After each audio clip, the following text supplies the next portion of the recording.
माँ भगवती गंगा जी के कपाट 19 तारीख को अक्षय तृतीया के पावन पर्व पर सभी श्रद्धालुओं के लिए खोल दिए जाएंगे और माँ भगवती गंगा जी की डोली 18 तारीख को मुखवा से सुबह 11 बजे भैरव घाटी के लिए प्रस्थान करेगी और एक रात माँ भगवती गंगा भैरव घाटी में ही निवास करेगी और 19 तारीख को प्रातःकाल माँ गंगा मैया गंगोत्री के लिए प्रस्थान करेगी और 12:15 बजे वैदिक मंत्रोच्चारण के साथ माँ भगवती गंगा जी के कपाट खोल दिए जाएंगे। गंगोत्री हिमालय की ऊंचाइयों से निकलकर भारत के हृदय को सींचने वाली यह महज एक नदी नहीं बल्कि करोड़ों हिंदुओं की आस्था की अटूट धारा है। यह मोक्षदायिनी है, यह पतित पावनी है, यह मां गंगा है। ब्रह्मा के कमंडल से निकली गंगा का वेग इतना प्रचंड था कि उसे केवल महादेव की जटाएं ही थाम सकती थीं। शिव की जटाओं से धरती पर उतरना गंगा के त्याग और पवित्रता की अमर कथा है। गंगा की दिव्यता भव्यता पर आदि शंकराचार्य श्री गंगा स्तोत्र में लिखते हैं, देवी सुरेश्वरी भगवती गंगे त्रिभुवन तारिणी तरल तरंगे शंकर मौलि विहारिणी विमले मम मतिरास्ताम तव पद कमले।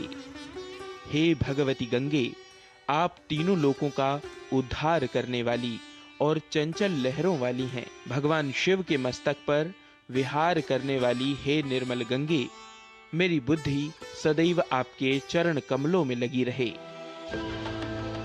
गंगोत्री के बर्फीले गोमुख से जब यह धारा फूटती है तो वह केवल जल नहीं, राजा भगीरथ के संकल्प का तेज होती है। हिमालय की दुर्गम घाटियों में इसे भागीरथी कहते हैं। देवप्रयाग के संगम पर जब अलकनंदा इसमें मिलती है तब जन्म होता है उस नाम का जो भारत की धड़कन है, गंगा। ऋषिकेश और हरिद्वार की पहाड़ियों को चूमते हुए मां गंगा मैदानी इलाकों में प्रवेश करती हैं, मानो एक चंचल कन्या अब एक ममतामयी माता के रूप में ढल रही हो। मैदानों में उतरकर गंगा भारत की जीवन रेखा बन जाती है। प्रयागराज का वह पवित्र संगम जहां अदृश्य सरस्वती और यमुना के साथ मिलकर गंगा कुंभ के अमृत का सृजन करती है और फिर वह पहुंचती है दुनिया के सबसे प्राचीन शहर काशी में।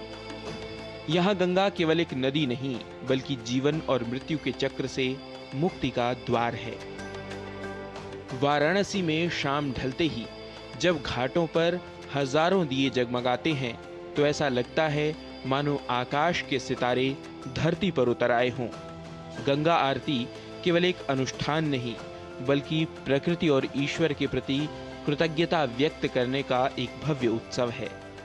गंगा जैसे जैसे पूरब की ओर बढ़ती है इसका स्वरूप विशाल और गंभीर होता जाता है। बिहार की धरती को अपनी गाद से स्वर्ण जैसा उपजाऊ बनाकर यह बंगाल में प्रवेश करती है। यहाँ यह पद्मा और हुगली की अनेक धाराओं में विभाजित हो जाती है।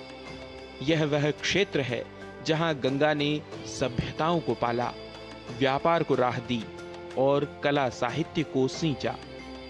2500 किलोमीटर से ज्यादा लंबी यात्रा तय कर गंगा वहां पहुंचती है जहां उसका अस्तित्व अनंत में विलीन हो जाता है, यानी गंगा सागर। ऐसी मान्यता है कि सारे तीर्थ बार बार, गंगा सागर एक बार। शिखर से सागर तक गंगा जल की धारा मात्र नहीं, हमारी सभ्यता का बहता हुआ इतिहास है। यह हमारी संस्कृति की पहचान है, हमारी आत्मा का विस्तार है। भारतीय ज्ञान परंपरा ऐसी प्राणदायिनी मातृस्वरूपा को बारंबार नमन करती है। गवीश द्विवेदी के साथ गिरीश मिश्र की रिपोर्ट, डीडी न्यूज़।